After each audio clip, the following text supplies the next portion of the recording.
वृद्ध और युवक अधिकतर समय चिंता में रहते हैं। दूसरी ओर बालक सदा प्रसन्न रहता है, चिंता की एक रेखा तक नहीं। कारण क्या? अब आप कहेंगे सीधी सी बात है, बालक में इतनी समझ ही कहां होती है कि वो जीवन की समस्याओं को समझ पाए, कठिनाइयों को समझ पाए, दायित्व समझ पाए। बात ये है ही नहीं। वृद्ध के विषय में यदि हम बात करें तो वृद्ध अपने बीते हुए समय के विषय में सोच सोच के दुखी हो जाता है। युवक अपने भविष्य के विषय में सोच सोच के चिंता में रहता है आज। किंतु बालक केवल वर्तमान में जीता है और इसीलिए प्रसन्न रहता है। देखिए, बात बड़ी ही सरल है। आप भूतकाल को नहीं बदल सकते। अब यदि आपको अपने भविष्य को और उज्जवल बनाना है तो आज कर्म करने होंगे, आज परिश्रम करना होगा। तो भूल जाइए ना भूतकाल और भविष्य की चिंता को, वर्तमान का आनंद लीजिए, क्योंकि यही वर्तमान आपका भविष्य उज्जवल भी बना सकता है। यही वर्तमान आने वाले समय में आपका वो भूतकाल बन सकता है जिस पर आपको गर्व होगा। राधे राधे। मेरे दाऊ मुझसे कई बार कहते हैं, कान्हा तुम तो स्वयं नारायण हो, चुटकी बजाते ही यूं ही सब कुछ ठीक क्यों नहीं कर देते? अब दाऊ को क्या समझाऊं? चलिए आप स्वयं सोच के देखिए। सिंह वन का राजा कहलाता है, परंतु क्या सिंह के केवल इच्छा करने से कोई मृग स्वयं चल के सिंह के पास आएगा? क्या स्वयं सज्ज हो जाएगा उसका आहार बनने के लिए? नहीं, कदापि नहीं। किसी भी कार्य को कार्यान्वित करने के लिए आपको प्रयास करने होंगे, परिश्रम करना होगा, तब जाके वो संपन्न होगा। केवल इच्छा से कुछ नहीं होगा। इच्छा से बनते हैं स्वप्न, और उन्हें साकार करने के लिए भी आपको परिश्रम तो करने होंगे। मान लीजिए आपने इच्छा की खाने की, और किसी दानी ने आके आपके समक्ष भोजन रख भी दिया, तब भी उसे खाने का श्रम आप ही को करना होगा। यदि प्रेम की इच्छा भी करो तो निस्वार्थ निश्चल भाव से प्रेम करें।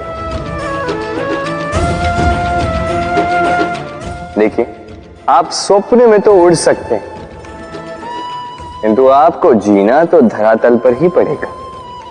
और यदि धरातल पर आप आगे बढ़ना चाहते हैं तो धरती को पैरों से पीछे ढकेलना ही पड़ेगा। राधे राधे। कस्तूरी उसे धारण करने वाले मृग की नाभि में होती, किंतु वो मृग उस कस्तूरी की सुगंध को लेकर उसे पाने के लिए यहां वहां भटकता फिरता। वो मृग उस कस्तूरी को पा अवश्य सकता है यदि वो स्वयं के भीतर झांक के देखे।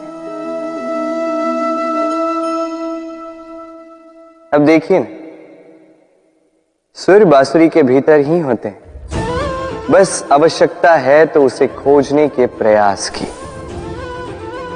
अविरत चेष्टा की। ठीक इसी प्रकार होती है हमारी शक्ति जो हमारे भीतर छिपी।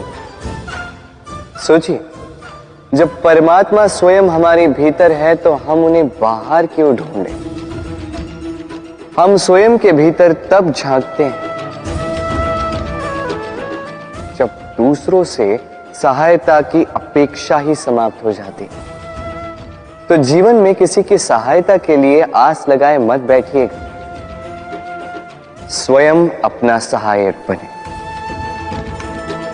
रणभूमि में आपको अच्छा सारथी मिल सकता है, किंतु जीवन की इस यात्रा में आप ही को आपका सारथी बनना होगा।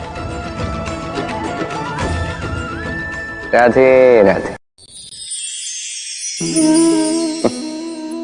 राधा के साथ जब मैंने पुष्पों की होली खेली थी तो आनंद कुछ और ही था। पुष्प यानी फूल उन पर बरसाए जाते हैं जो विजयी होकर लौटते हैं, जिनके कदम शुभ होते हैं, जो पावन होते हैं। अब जो प्रेमी अपनी प्रेमी का हृदय जीत ले, उससे बड़ा बलि कौन? जो अपने आगमन से हमारे जीवन की धारा बदल डाले, उससे अधिक शुभ कौन? अब जो आकर हमारी मन की पीड़ाओं को निकालकर उसमें प्रेम के रंग भर दे, तो उससे अधिक पावन कौन?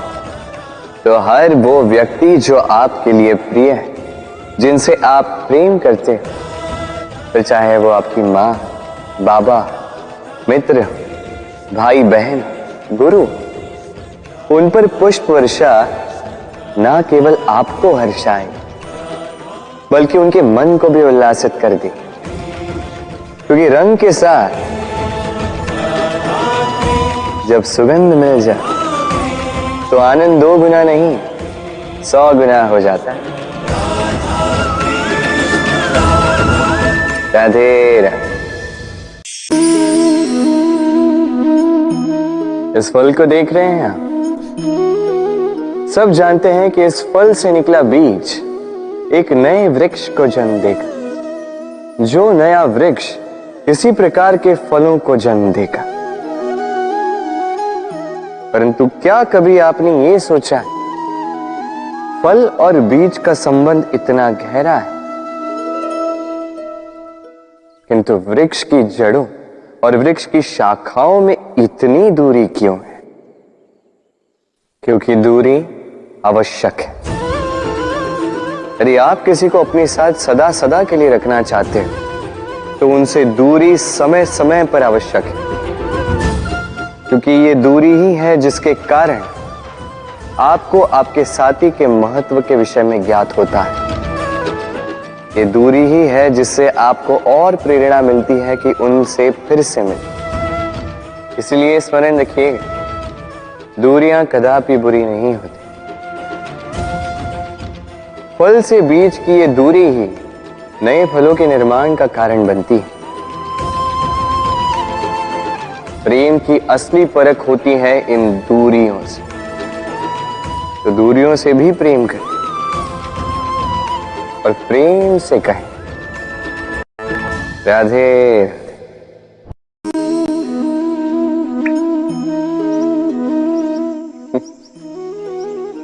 आकाश की वर्षा से गिरी बूंदें बड़ी ही शीतल, मीठी और पवित्र होती, किंतु सबका भाग्य भिन्न भिन्न होता है। अब देखिए, यदि कोई बूंद केले के पत्ते पे गिर जाए तो ओस बनकर ठहर जाती, प्रकृति की सुंदरता बढ़ाती, जीवों की प्यास बुझाती। यदि कोई बूंद सीप में गिर जाए तो मोती बन जाती, और यदि कोई बूंद सर्प के मुख में गिरे तो विष बन जाती। अब सबकी उत्पत्ति एक है, किंतु गुण भिन्न भिन्न है। क्यों? कारण क्या है इसका? कारण है संगति। संगति का प्रभाव बड़ा ही भीषण होता है। चाहे तो आपको आकाश में बिठा दे, चाहे तो आपको पाताल में धसा दे। अब वर्षा की बूंदें तो ये चयन नहीं कर पाती कि इनकी संगति क्या होगी, उनका भाग्य क्या होगा, किंतु हम तो मनुष्य, हम तो अपनी संगति चुन सकते। तो सोच विचार करके संगति चुनिएगा। ये चयन आपका होगा और इसका परिणाम भी आप ही को भुगतना होगा। राधे राधे। सर, ये शब्द सुनते ही मन में एक आकार प्रकट हो जाता, एक विष से भरे फुंकारते हुए भयानक से जीव का। यदि ये सर्प किसी के घर पे मिल जाए तो कोलाहल मच जाता, लोग सुरक्षा का प्रबंध करते हैं, भीड़ इकट्ठा हो जाती है उस सर्प के प्राण लेने के लिए। किंतु यदि वही सर्प किसी मंदिर में पाया जाए तो क्या होता? लोग उस सर्प के समक्ष अपना शीश झुकाते हैं, प्रार्थना करते हैं, हाथ जोड़ते हैं, दूध पिलाते हैं, स्वयं शिव जी का आशीर्वाद मांगते हैं। अब इस विषय में आपके क्या विचार हैं? सोचिए, मनुष्य भी वही था, सर्प भी वही था, फिर परिस्थितियों में इतना अंतर क्यों? कहीं कोई सर्प के प्राण ले रहा है तो कहीं उसी सर्प की पूजा कर रहा है। अंतर का कारण है संगति और स्थान। जब वो सर्प शिवजी की संगति में था, मंदिर के पवित्र वातावरण में था, तब वो हमारे लिए देवतुल्य हो गया, अन्यथा तो वो हमारे लिए शत्रु ही था, है ना? तो अपने जीवन में संगति और स्थान का चयन सोच समझ कर कीजिएगा, क्योंकि यह संसार आपके व्यक्तित्व का ज्ञान आपके संगति से ही करता है। और हां, यहां बात धनी या निर्धन की नहीं है, यहां बात है संस्कारी और सदाचारी के साथ की। सदाचारी का साथ सदैव सम्मान का कारण बनता है। राधे राधे। संसार में ज्ञानी कौन है? वो जो वेदों का अर्थ समझता है, या वो जिसने जन्म और मृत्यु का रहस्य ज्ञात कर लिया, या वो जो 64 कलाओं में निपुण? नहीं, संसार में ज्ञानी वो जो केवल एक अंतर समझता है, अंतर मान लेने का और ठान लेने का। शब्द बड़े ही सरल हैं, किंतु यदि ध्यान से सोचोगे तो इसका अर्थ बड़ा ही महत्वपूर्ण है। आइए समझाता। यदि मान लो तो हार, किंतु यदि ठान लो तो जीत। यदि मान लो तो कोई अपना है, किंतु यदि ठान लो तो वो शत्रु। मान लो तो भगवान है, यदि ठान लो तो वो केवल एक पत्थर। बस इस अंतर को समझ लीजिए, संसार की हर वस्तु आपके समक्ष होगी। राधे राधे। दृष्टि प्रकृति द्वारा दी गई मनुष्य को सबसे बड़ी भेंट। वो दृष्टि जिसके कारण मनुष्य इस संसार को देख पाता है, अपने मार्ग को देख पाता है। किंतु संसार में दृष्टि पाकर भी सभी महान नहीं बन जाते, प्रसन्न नहीं हो पाते। प्रसन्न केवल वो होते हैं जिनका दृष्टिकोण शुभ होता है। अब जो गुलाब में कांटे ढूंढते हैं, वो अवश्य ही अपने हाथों को उन कांटों से घायल कर जाते हैं, क्योंकि उनकी दृष्टि केवल कांटों तक ही सीमित रहती है। किंतु सुगंधी बनाने वाले पंखुड़ियों को तो ढूंढ ही लेते हैं। क्यों? अब देखिए ना, जो अंधकार में प्रकाश पाना चाहते हैं, उन्हें दीपक भी सूर्य की भांति लगे।